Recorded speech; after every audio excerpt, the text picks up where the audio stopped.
There is a specific kind of person who will spend 3 years searching for one thing. Not a house, not a career opportunity, one object. Maybe it is a first edition book with a particular printing error on page 42.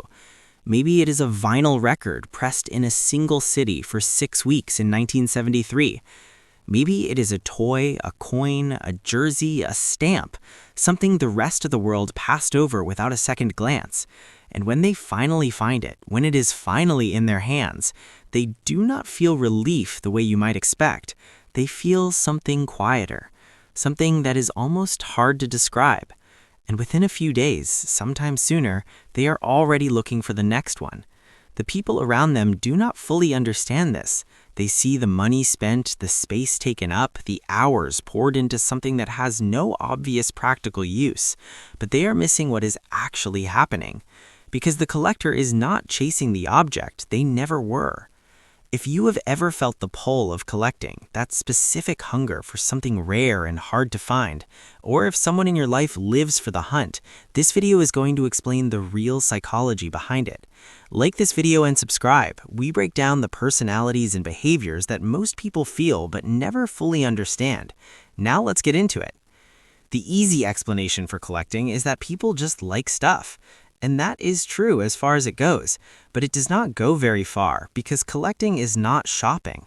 The person who fills their home with beautiful things they enjoy is doing something fundamentally different from the person who spends a decade tracking down a complete set of something that only 300 other people in the world care about. The collector is not accumulating, they are constructing something, and what they are constructing has very little to do with the objects themselves. Psychologist Werner Munsterberger spent decades studying collectors and published his landmark work on the subject in the 1990s. What he found surprised people who expected a simple story about hobbies. Munsterberger found that collecting, at its core, is a response to uncertainty. When the world feels unpredictable or emotionally unstable, human beings reach for things they can hold, things they can organize, things whose value they can understand and control. The rare object does something for the collector that the rest of life often cannot. It is concrete. It is real. It stays where you put it. It does not disappoint you the way people sometimes do. It does not change overnight. Its value is something the collector has studied deeply and understands completely. In a world full of things that are difficult to control, the collection is a space where the collector is the complete authority. Every decision is theirs. Every addition is chosen. Every piece has earned its place. That is not a small thing. For many collectors, it is one of the few spaces in their life where that is fully true. But there is a second force running underneath the psychology of collecting, and it is the one that most people on the outside completely miss. It is not the having, it is the hunting. Neuroscientists studying reward and motivation have found that the human brain releases dopamine not primarily when we receive something we want, but when we are actively pursuing it. The anticipation, the search, the closing in on something just out of reach, these states produce higher dopamine activity than the moment of acquisition itself. This is why collectors so often describe a strange flatness after finally getting something they have spent years searching for. The object is everything they hoped it would be, and somehow it is still not quite enough, because the brain was never really chasing the object, it was chasing the chase. Collectors who understand this about themselves, even intuitively, build their collections accordingly. They do not go after things that are easy to find. They go after things that require research, patience, connections, and luck. They engineer difficulty into the pursuit because the difficulty is where the feeling lives. From the outside, collecting looks like a very expensive and inefficient way to fill a shelf. People see the price tags attached to things that are old or obscure or broken in ways that apparently make them more valuable, and they genuinely cannot follow the logic. They assume the collector is showing off wealth or status or some kind of specialized knowledge that makes them feel superior. But watch a serious collector when they are deep in a search, and you will see something that looks nothing like showing off. You will see focus. You will see patience that is almost meditative.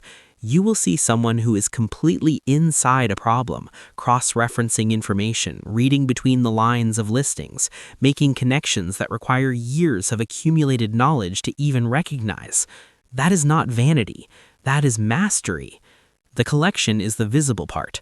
What it took to build the collection is the part that most people never see. Consumer psychologist Russell Belk introduced the concept of the extended self, the idea that people do not simply own objects, they absorb them into their identity. What you collect becomes part of who you are, not metaphorically, but psychologically. The collection externalizes something internal. It makes visible a set of values, obsessions, and ways of seeing the world that would otherwise stay hidden. A person who collects pre-war jazz records is not just someone who likes music, they are someone who cares about a specific moment in human history, who hears something in those recordings that speaks to something in them, who has built a relationship with a world that existed before they were born. The collection is a biography written in objects, and for many collectors, it is the most honest version of themselves they have ever assembled. More honest, sometimes, than anything they have ever said out loud. Here is what people consistently get wrong about serious collectors. They assume the goal is completion, that the collector will one day have everything they are looking for and will finally be satisfied. But most collectors, if you ask them honestly, are quietly terrified of completing the collection, because completion means the hunt ends. And the hunt, as we have already seen, is the point. What looks from the outside like obsession is actually a carefully constructed relationship with meaning.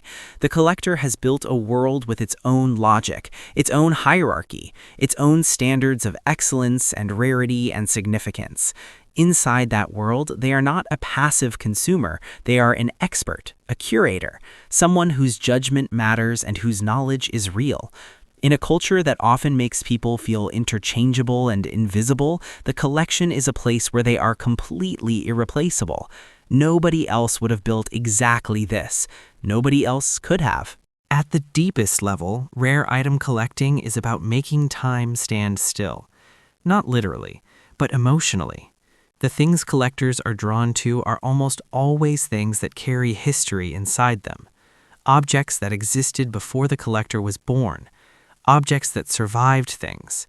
Objects that connect the person holding them to a chain of other people who held them before, people who are gone now, moments that are otherwise completely unreachable. Psychologists who study terror management theory, a framework developed by Jeff Greenberg and his colleagues, found that human beings cope with their awareness of mortality by investing in things that feel permanent, things that will outlast them, things that connect them to something larger than a single life. The rare object does exactly this. It has already outlasted people. It will likely outlast the collector too. And in building a collection around it, the collector is stitching themselves into a story that extends in both directions, backward into history and forward into time they will not live to see. That is not just a hobby. That is a very human way of reaching towards something that does not end. So if you are someone who collects, who knows the specific electricity of finding something rare, who has spent hours in the hunt for something most people would walk past without a second look, understand this: what you are doing is not eccentric. It is deeply human. You are building order in a world that resists it. You are chasing a feeling that most people never find a clean outlet for. You are constructing an identity in the most honest and physical way available to you. And every piece in your collection is a record of your attention, your patience, and your particular way of seeing value where others saw nothing. If someone asks you why you do it and you struggle to explain, that is okay. Some things are true before they are speakable.